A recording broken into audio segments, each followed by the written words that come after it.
பழம்பெரும் நடிகர் ராஜேஷ் மூச்சுத்திணறல் காரணமா இன்னைக்கு காலையில காலமானாரு. மருத்துவமனைக்கு கொண்டு செல்லும் வழியில அவருடைய உயிர் பிரிந்து விட்டதாக தகவல் வெளியாக இருக்கு. மறைந்த நடிகர் ராஜேஷ்க்கு 75 வயது.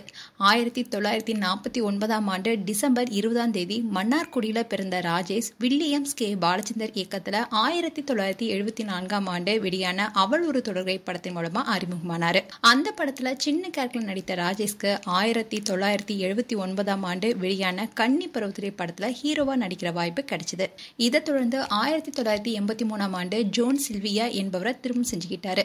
அவருக்கு திவ்யா என்ற மகளும் தீபக் என்ற மகனும் இருக்காங்க.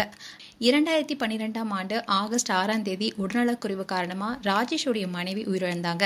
சினிமாவையும் தாண்டி ரியல் எஸ்டேட் தொழில ஈடுபட்டு வந்த ராஜேஷ் சமீப காலமா யூடியூப் சேனல் ஒன்றையும் நடத்திட்டு வந்தாரு. இந்நிலையில திடீர்னு இன்னைக்கு அதிகாலை மூச்சு திணறல் ஏற்பட்ட நிலையில அவரை குடும்பத்தினர் உடனடியா ராமச்சந்திர மருத்துவமனைக்கு அழைத்து சென்றாங்க. ஆனா போற வழியிலேயே அவருடைய உயிர் பிரிந்து விட்டதா அறிவிச்சிருக்காங்க.